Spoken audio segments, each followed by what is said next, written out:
Welcome to the deep dive. We're exploring a really profound challenge today.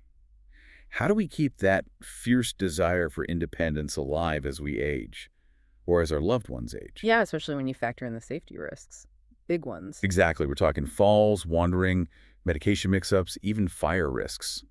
The big four, you could say. Right. And for you listening, if you or someone you care about is aging at home, the question really becomes, how can that home be a place of freedom, not, Yeah. source of constant worry, In the usual way, it's often about restriction, isn't it? More rules, more watching. which slowly chips away at autonomy? It's painful. It really is. But today we're diving deep into something quite different, a philosophy called applied behavior analysis, or ABA, Okay. but adapted specifically for senior care environments. Our mission really is to reframe safety, not as a list of don'ts, but as a design challenge. Design challenge. Interesting. Yeah, designing environments where safety just happens. It's invisible, automatic. Okay, let's unpack that, because that's a big mental shift, right? Moving away from just like warning signs or grab bars Right. to seeing the house itself as a behavioral tool. So what does a behaviorally safe home actually look like through this ABA lens? Well, it's a space that uses its own architecture. Think lighting, how rooms are laid out, color contrast, maybe even sound cues, Uh-huh. to gently guide the person towards safer choices, automatically. You see, as we age, how our brains process things changes. Vision, motor skills. Yeah. Traditional safety often zooms in on the hazard, the slippery floor, the hot stove. Behavioral design focuses on the trigger for an unsafe habit and the reward for a safe one. So the environment itself becomes the guide, like non-verbally. Exactly. It Yeah. reduces the need for constant human reminders or supervision. I find that really compelling. You're essentially outsourcing the safety prompts to the surroundings. That's a great way to put it. So to get into the mechanics, Yeah. you mentioned a framework, 3 pillars, based on that classic ABA model. Mm-hmm. Antecedent Behavior Consequence, Yeah. ABC. Precisely. And using that structure is key because it makes sure all the safety bits work together seamlessly. Not just random gadgets. Right. If you only focus on one part, say just the behavior bit, the whole system can fall apart. We're aiming to build a continuous loop of success, not just install separate devices. Okay, let's tackle pillar 1, antecedent design. The antecedent, that's the cue, the trigger. Yes, exactly. This pillar is all about prevention. Pure prevention. Right. Meaning the environment has to actively eliminate cues that might lead to danger, and at the same time, amplify the cues that lead to safe, successful actions. Okay, let's get specific. How does this work with aging? Give me an example. Falls, maybe, big risk. Huge risk. Okay, so think about vision changes. Peripheral vision narrows, depth perception gets trickier. The rods and cones in our eyes, they don't function quite the same, so low light becomes really hazardous. Just making things brighter isn't always the full answer. You need contrast, high contrast. High contrast. You mean more than just painting a wall a different color. What does that look like practically? Okay, picture the path to the bathroom at night. Prime fall territory, right? Definitely. A behaviorally designed home might use high contrast strips, maybe textured ones, right on the edge of each stair riser. Or it ensures the toilet seat itself is a starkly different color from the floor in the bowl. Ah, so it really pops visually. Exactly. The goal is to make the safe action moving correctly the easiest, most visually obvious option. If the cue for that step is so strong, your brain just gets it instantly, even in dim light. You're less likely to misjudge or trip. Drastically less likely. We're not just telling someone be careful, we're designing the environment so the safest choice is basically the only one that makes immediate visual sense. That's fascinating. It's like cognitive science meeting interior design. But what about actions that are just complicated, lots of steps involved, where safety isn't just about seeing the path? Right. That brings us neatly to pillar 2, behavior structuring. Okay. This is where we use something called behavior chaining. It's about simplifying complexity. How Well, think about high-risk routines. Taking medications correctly, using the stove, even getting into the bath. These often involve multiple steps in sequence. And if you miss one or get confused, Exactly. Cognitive load goes up, anxiety spikes, errors happen.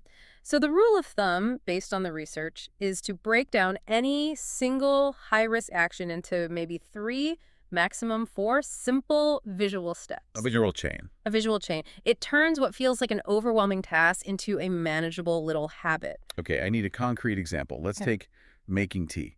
Seems simple, but involves hot water, potentially moving it. Good one. Okay. Instead of just thinking make tea, We design the task chain and the visual cues, the antecedents for each step. Lay it out for me. All right, step 1. The antecedent is the electric kettle sitting right next to the mug. And maybe the mug has a bright, clear sticker on the handle. The instruction nearby, maybe a laminated card, just says, fill kettle to sticker line. Simple. Got it. One clear action. Step 2. The behavior is filling it to that mark and hitting the on button. Step 3. Another antecedent. Once the kettle clicks off, there's a designated spot for the mug, maybe a high-contrast, non-slit mat. The instruction says, put mug on mat, add tea bag, wait 3 months. So it guides where to put the hot things safely. Precisely. Step 4 is the consequence, the reward. They safely enjoy their tea. By keeping it to these few, very visual, very simple steps, you cut down the chance of errors like overfilling or forgetting where the hot mug is. It makes it feel less like relying on memory and more like following a simple recipe card. Okay, you also mentioned something called backward chaining, an advanced technique. Why start near the end? Ah, yes. It's really powerful for motivation, especially when you're trying to rebuild someone's confidence or independence with a task they find daunting. How does it work? Think about the payoff. The reward is what keeps us doing things, right? Backward chaining sets up the task. So the best part, the immediate reward, comes right after the very last step is done. You kind of see the finish line right away. Exactly. Imagine you're teaching someone a complex task like getting dressed. With backward chaining, maybe you help them with everything except pulling up the final zipper or putting on the last shoe. They do that one easy step and boom, they're dressed. They get that immediate sense of completion and success. Ah, so that success on the last step provides the motivation. Yeah. It sort of pulls them through the earlier steps next time, because they know that good feeling is coming right at the end. Precisely. It minimizes that feeling of, ugh, I still have so much work to do before I get the good part. If the last step is simple, quick, and leads straight to the reward, like feeling the comfort of being clean after a bath, you dramatically increase the odds they'll complete the whole chain next time. That structure flows perfectly into Pillar 3 then. Consequence reinforcement. Yeah. Because behavior sticks if the consequence feels good, feels meaningful, Yeah. and immediate. But here's where I feel a bit of friction, maybe. If the environment is doing the guiding, shouldn't the safe behavior just become automatic? Why do we need to consciously reward something like walking safely or taking pills right? Isn't that a bit patronizing? That's a really important question. And no, it's not about patronizing. We're not rewarding the act of walking itself, like giving a gold star. We're reinforcing the feeling that results from it. The feeling. Yeah, the feeling of competence, of self-efficacy.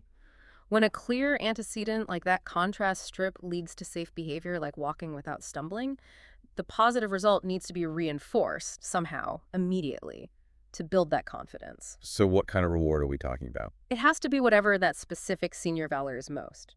For one person, it might be continued independence. Because I can walk safely to the kitchen, I can still make my own breakfast. For another, it might be access to something they love, like gardening or baking. Or maybe it's just the peace in the room, less caregiver anxiety. Often, the best reward is simply the absence of nagging or intervention. Okay, the absence of the negative.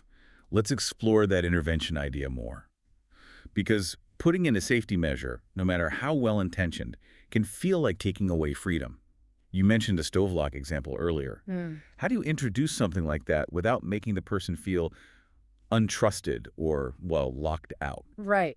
It's all in the framing. You frame the lock not as a limitation, but as an enabler. An enabler, how? If the person adores baking, the conversation isn't, we have to lock the stove because you might forget. It's, hey, we want to make sure you can keep baking whenever you want, safely. This automatic timer lock helps us do that. It means you can bake without anyone worrying. Ah, so the consequence of accepting the tool is the freedom to continue the beloved activity. Exactly. The consequence of resisting the tool might unfortunately have to be limiting the activity because of the safety risk. In this model, the safety tool isn't a restriction on independence, it's the very foundation of it. It allows the independence to continue. That reframing is huge. It shifts it from a fight to a partnership. Okay, so let's zoom out. We have the 3 pillars. Antecedent, behavior, consequence. How do they work together to create that seamless, self-sustaining safety loop you mentioned? Well, they create this positive feedback cycle, a competence loop, you could call it. Okay. Let's go back to the path lighting. The clear, high-contrast path, that's the antecedent, guides safe movement, the behavior. This leads to a positive consequence, No hesitation, no fear, no fall, maybe even just a feeling of, I did that smoothly. Right. That positive feeling then naturally reinforces using that safe path again next time. Yeah. It makes you want to follow the antecedent. This cycle replaces that awful loop of fear where maybe a near miss leads to restrictions, which causes more anxiety, maybe leading to more mistakes. And instead builds a loop of competence. Exactly, a stable loop. Now, for the family member, the caregiver, the professional involved, they're sort of the environmental architect in this. Yeah. And the key tool for them, the sources really stress this, is asking why. Functional behavior assessment. When you see an unsafe behavior, don't just react, ask, what is the function of this? What need is it meeting? Yes, this is the absolute core of responding intelligently, not just emotionally. Let's say you see someone pacing, back and forth, maybe near the front door. The typical reaction might be stop pacing or don't go near the door. Right. Restriction. But the architect asks, what function is this pacing serving? Why are they doing it? Could be lots of things. Restlessness, You need to move. anxiety, checking on things. Exactly. Let's say it's a need for movement. The solution isn't just stop. It's designing a safe substitute antecedent that serves the same function. Like creating a clearly marked pacing loop within a safe zone, maybe around the kitchen island or in a hallway away from the stairs. Use high contract floor tape that's your antecedent to define the path. Then you reinforce using that loop. Maybe place a comfy chair or a glass of water at one end, the consequence. You make the safe path appealing and functional. It meets the need without the risk. Can you give another example? Maybe where the function is less obvious than just needing to move. Sure. Think about repetitive fiddling.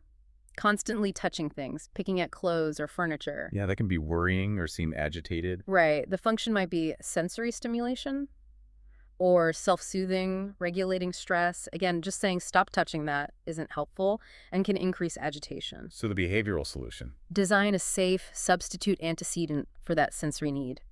Maybe create a designated tactile station or a fidget box. What would be in that? Something visually inviting, easily accessible, a basket with different textures, a soft blanket, a smooth stone, a textured ball, maybe large beads on a string loop, things that are safe and satisfying to touch and manipulate. So the basket itself is the antecedent. Right. The sight of the basket is the cue. The behavior is engaging with the items, and the consequence is that sensory input they were seeking, or a feeling of calm. It channels the needs safely. And avoids that negative cycle of correction and frustration. Precisely. This sounds amazing, but it also sounds like it requires incredible consistency from everyone involved. That feels like a lot of ongoing effort.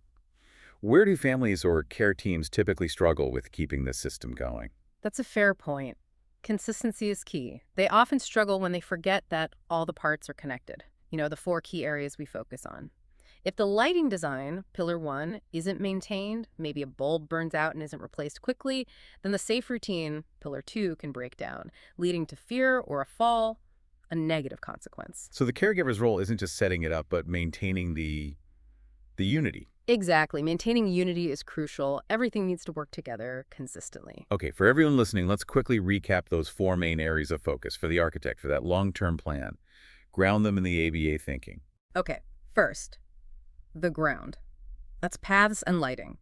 High contrast, always clear. Think pressure mats by the bed, antecedent triggering soft floor-level lights, behavior support for safe night trips, consequence. Got it, yeah. Second, the perimeter. Managing high-risk entry exits, addressing wandering. Maybe a discrete sensor near the door, antecedent, triggers a gentle pre-recorded reminder like, are you looking for the mail? Behavior redirection, before they actually try to leave unsupervised, consequence prevention. Okay, perimeter. Third, the essentials. Error-proofing critical things like medications, stove use, anything with high heat. This needs that visual behavior chaining clear, simple, maybe 3-step laminated guides right where the task happens. Antecedent behavior structure. Essentials. Makes sense. And fourth, overarching everything. Unity. Every cue, every color code, every safety signal needs to feel consistent across the whole home. The brain shouldn't have to relearn the safety rules in every single room. That makes so much sense. It really comes back to confidence, doesn't it? Independence relies on feeling confident, not anxious. And this whole behavioral design framework seems geared towards replacing that anxiety loop with a competence loop. It feels like structured compassion. It really is. And the beauty of it, the ultimate goal, is that when it's done well, the safety features just blend in. They feel natural. invisible. Right. We hear families ask that agonizing question all the time. How do we know when we've done enough? Enough to keep them safe, but still independent? Yeah, that's the balancing act. And the answer, using this framework, is actually quite clear. You know you've done enough when your loved one moves through their day confidently, without needing constant reminders, without corrections, without that hesitation born of fear. When the system just works. Exactly. The design is truly complete when the home itself becomes the safety system. Quiet, supportive, self-regulating, freeing the person inside to just live, without constant fear hovering over them.